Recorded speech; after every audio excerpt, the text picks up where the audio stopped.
میں پہلے ہی ٹوٹی ہوئی ہوں، مجھے اور مت توڑو۔ مجھے تمہارے دل کی حالت پتہ ہے میری بچی، مگر میں کیا کروں، کچھ بھی نہیں کر سکتی ہوں۔ آمنہ بیگم کی آنکھیں آنسوؤں سے بوجھل تھیں۔ حویلی میں شادی چند سال گزارنے اور نگار بی بی کی حالت دیکھنے کے بعد میں نے دعا مانگی تھی کہ اللہ پاک مجھے بیٹی نہ دینا، مجھے بیٹی سے نہیں اس کی قسمت سے ڈر لگتا ہے۔ مگر جب اللہ نے مجھے تیری شکل میں تحفہ دیا تو میں نے خود سے وعدہ کیا کہ میں تجھے نگار بی بی کی طرح ہونے سے بچاؤں گی، تیری قسمت تیری مرضی سے بناؤں گی۔ مگر میں ایسا نہیں کر سکی میری بچی، میں ایسا نہیں کر سکی۔ وہ پھوٹ پھوٹ کر رو رہی تھیں۔ ماں، وہ دور کتنا اچھا تھا نا ماں، جب بیٹیوں کو پیدا ہوتے ہی دفنا دیا جاتا تھا۔ جوان کر کے شعور دے کر دفنانے سے کیا حاصل؟ ماں، سجل کے گلے میں ایک گولا سا ہٹکا تھا۔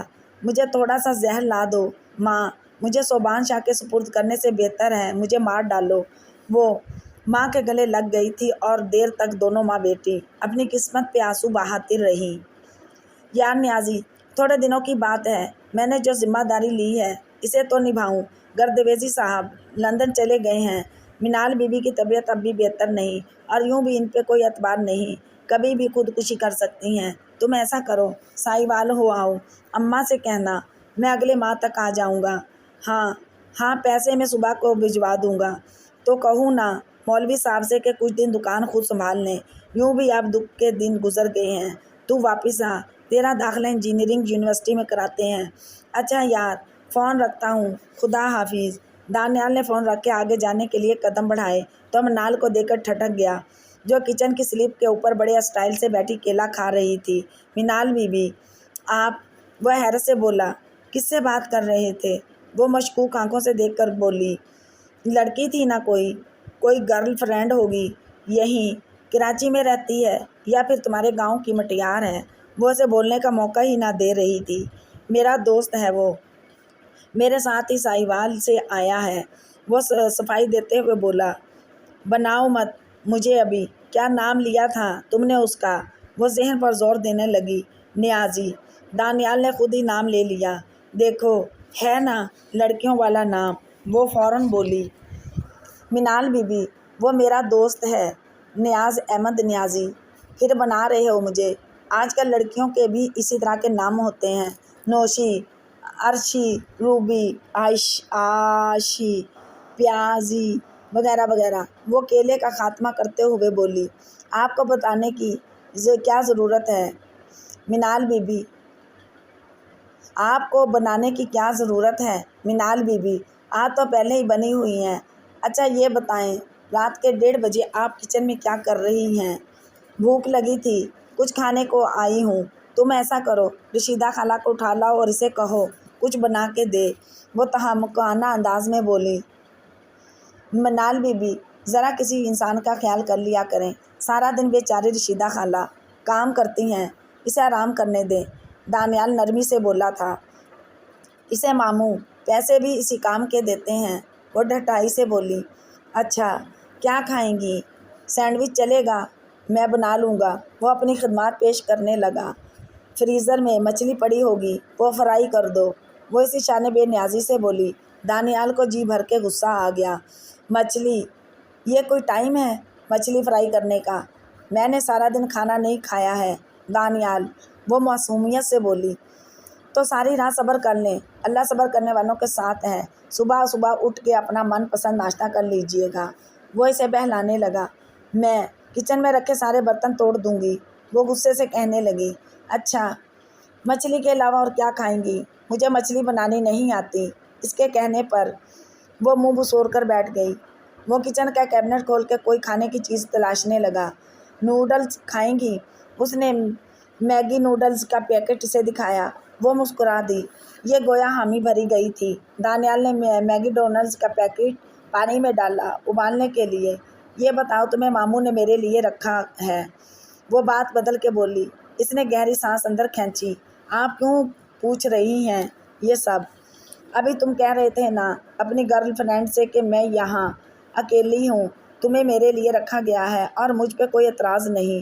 کیا تمہیں ماموں نے میرے لیے خریدا ہے؟ وہ عجیب دل جلے انداز میں بولی۔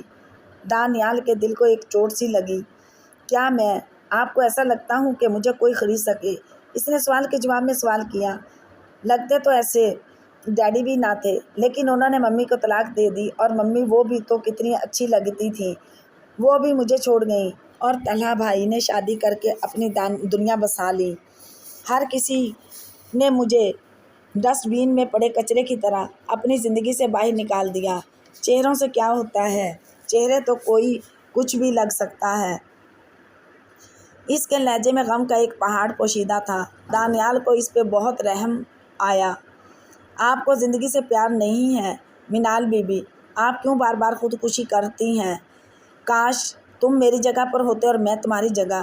یہ سوال میں تم سے کر رہی ہوتی، وہ کھوئے پن سے بولی۔ آپ کے ماموں آپ سے کتنا پیار کرتے ہیں، آپ کی امی، بھائی سبھی کرتے ہوں گے، مگر وہ کچھ کہتے کہتے رک گیا۔ مگر وہ بہت مصروف ہیں، ممی کے شوہر ہیں، ان کے 2 بچے نائرہ اور علی ہیں، طلحہ بھائی کی بیوی کرسٹنا ہے، ماموں کی اپنی فیملی ہے، رہ گئی منال، اس کا تو کوئی نہیں، کوئی بھی نہیں، صرف پیسوں سے خریدے ہوئے غلام ہیں۔ وہ روز رونے لگ گئی تھی۔ تنہا ہی رہنا ہے تو بستر سے قبر اچھی، ساتھ والی قبر میں کسی کا وجود تو ہوگا، مرتی ہوں تو بار بار زندگی کے پیامبر بچا لیتے ہیں۔ وہ اپنی آنکھیں پوچھتے ہوئے اٹھ گئی اور جانے لگی۔ آپ کے نوڈلز تیار ہو گئے ہیں منال بی بی، وہ بات بدلتے ہوئے بولا۔ بھاڑ میں جاؤ تم اور تمہارے نوڈلز، وہ کہتے ہوئی گئی اور دور راہداری کی سیڑھیوں پر چڑھنے لگی۔ اس کی آنسوؤں سے بھری آنکھوں نے دانیال کے تاریک دل میں ایک قندیل روشن کی تھی۔ مجھے تو عادت ہی نہیں ہے تمہارے بغیر رہنے کی، کس طرح سے رہ پاؤں گی تمہارے بغیر؟ صبا نے کتاب میں سے سر اٹھا کے اریبہ کو کہا۔ اریبہ نے ٹھنڈی سانس بھری۔ میرے کپڑے، میری چیزیں، میری چائے کون کرے گا یہ سب؟ صبا نے پھر دعائی دی۔ تو سسرال بھی مجھے لے کر جانا تھا، کیا عادت بنا ڈالی؟ یہ تو اتفاق ہے سے میری شادی پہلے ہو رہی ہے، ورنہ اگر تمہاری پہلے ہو جاتی تو پھر کیا کرتی؟ اریبہ نے ہائی لائٹر سے کتاب پر نشان لگایا۔ ایسا نہیں ہو سکتا اریبہ کہ تم اپنی سسرال سے روزانہ ادھر آؤ، صبح اور شام کی چائے بنانے اور ہفتے میں 1 مرتبہ میری ضرورت کی چیزیں وغیرہ خریدنے۔ صبا کی معصوم شکل پہ اسے پیار سا آیا۔ صبا بڑی ہو جاؤ، اب ایسی باتیں تمہیں سوٹ نہیں کرتی، انسان کو اکیلے رہنا آنا چاہیے، انسان پیدا بھی اکیلا ہوتا ہے اور مرتا بھی اکیلا ہے۔ اریبہ نے کتاب میں دھیان لگانے کی کوشش کی۔ صبا کے اوپر ایک عجیب سی خاموشی طاری ہو گئی۔ اریبہ شاید تم بھول رہی ہو کہ ہم دونوں اکیلی نہیں، اکٹھی ہی پیدا ہوئی تھیں۔ اس کے اداس لہجے نے اریبہ کو بھی لرزا دیا۔ صبا تم سے جدائی کا خیال تو مجھے بھی تنگ کر رہا ہے، اتنی عادت ہو گئی ہے تمہاری کہ سوچتی ہوں کہ کسی طرح رہ پاؤں گی۔